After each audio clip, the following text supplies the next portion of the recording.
स्वागत है आपका हमारे न्यूज चैनल पर। वक्त हो चला देश और दुनिया की बड़ी खबरों का।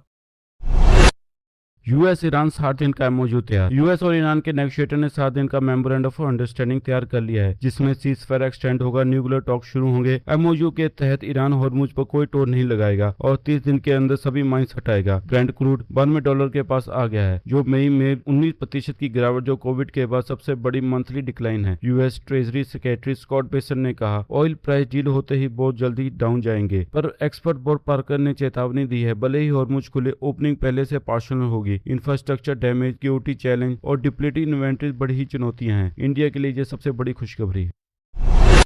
डीके शिवा कुमार आज लेंगे कर्नाटका सीएम पद की शपथ। कर्नाटका के नए सीएम डीके शिवा कुमार आज शपथ लेंगे। कांग्रेस का 50-50 फॉर्मूला आखिरकार लागू हो गया, जो 2023 में सरकार बनाने वक्त तय हुआ था। राहुल गांधी, मल्लिकार्जुन खड़गे और कई कांग्रेस चीफ मिनिस्टर शपथ समारोह में मौजूद रहेंगे। पार्टी लीडरशिप ने 4 डिप्टी सीएम बनाने पर विचार किया है, जो सोशल और रीजनल बैलेंस बनाए रखेंगे। एस्ट्रोलॉजर राजागुरु द्वारकानाथ गुरु जी ने जून 5, 6 और 7 को शुभ तिथि बताया था, पर कांग्रेस ने जल्द शपथ का फैसला लिया है। सीतारमैया कैबिनेट के कई मिनिस्टर नई गवर्नमेंट में नहीं होंगे। शिवा कुमार, जिन्होंने पार्टी लीडरशिप रहते हुए कांग्रेस को कर्नाटक जिताया था, अब सीएम चेयर तक का लंबा इंतजार खत्म हुआ। भारतीय अर्थव्यवस्था की मजबूती। आईएमएफ, वर्ल्ड बैंक और मूडी जैसी वैश्विक संस्थाओं ने भारतीय अर्थव्यवस्था की मजबूती का लोहा माना है। मजबूत आर्थिक नीतियों के चलते विपरीत वैश्विक परिस्थितियों के बावजूद भारत दुनिया की सबसे मजबूत और तेजी से बढ़ती प्रमुख अर्थव्यवस्था बना हुआ है। वर्ष 2026-27 के लिए देश की वृद्धि दर 6.5% रहने का अनुमान लगाया गया है, जबकि वर्ष 2025-26 में भारत 7.6% की शानदार वृद्धि दर्ज कर चुका है। इस निरंतर विकास के पीछे देश का स्थिर पॉलिसी माहौल, मजबूत घरेलू मांग, निरंतर निवेश और बुनियादी ढांचे इंफ्रास्ट्रक्चर पर सरकार का विशेष जोर रहा है। वर्ल्ड इकोनॉमिक फोरम ने भी भारत सरकार द्वारा व्यापारिक नीतियों को लचीला बनाने और घरेलू उत्पाद क्षमता को बढ़ावा देने के कदमों पर सराहना की है। कुल मिलाकर भारत का विशाल बाजार वर्तमान में उसकी सबसे बड़ी ताकत बनकर उभरा है।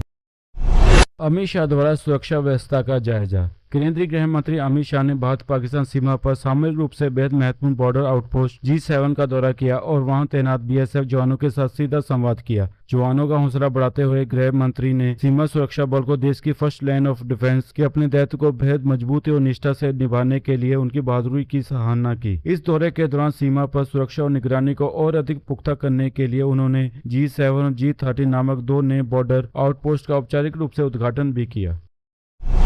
बंगाल में detect delete report. West Bengal के सीएम शिवेंदु अधिकारी सरकार का डिटेक्ट डिलीट रिपोर्ट ऑपरेशन तेज हो गया है। मलंदा में 9 और मुर्शिदाबाद में 2 इनलीगल बांग्लादेशी इमिग्रेंट को हिरासत में लिया गया और डिटेंशन सेंटर में रखा गया। सरकार ने बीएसएफ को बॉर्डर फेंसिंग के लिए 27 किलोमीटर जमीन सौंपी और 45 दिनों में और जमीन देने का वादा किया। सीएम शिवेंदु ने साफ कहा, यह बांग्लादेशी इन्हें वापस जाना होगा, ये अपॉर्चुनिस्टिस्ट हैं। टीएमसी ने इसे माइनॉरिटी परसिक्यूशन बताया। अमित शाह जून में बांग्लादेश के बॉर्डर एरिया का दौरा करेंगे। 15 साल में टीएमसी ने जो काम नहीं किया, शिवेंदु सरकार ने पहले महीने में शुरू कर दिया। यह वो वादा है जो बीजेपी ने अपने इलेक्शन मैनिफेस्टो में किया था।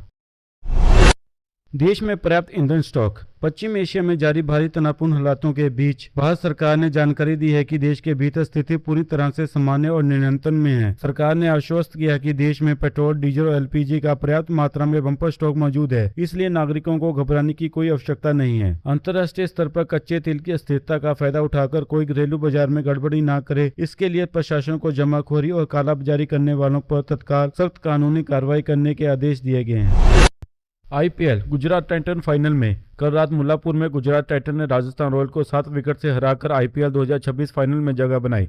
शुभमन गिल ने 47 गेंदों में सेंचुरी जड़ी। यह गुजरात टाइटन के प्लेयर की आईपीएल इतिहास की सबसे तेज सेंचुरी है। राजस्थान रॉयल की तरफ से वैभव सूर्यवंशी ने 47 गेंदों में 96 रन ठोके, पर जीटी की बैटिंग फायर पावर ज्यादा ताकतवर निकली। कल यानी 31 मई को अहमदाबाद के नरेंद्र मोदी स्टेडियम में ग्रैंड फाइनाले होगा। डिफेंडिंग चैंपियन आरसीबी बना गुजरात टाइटन। यह गुजरात टाइटन का पहला आईपीएल फाइनल 2022 के बाद है और आरसीबी लगातार दूसरा खिताब जीतने के सपना लेकर उतरेगी।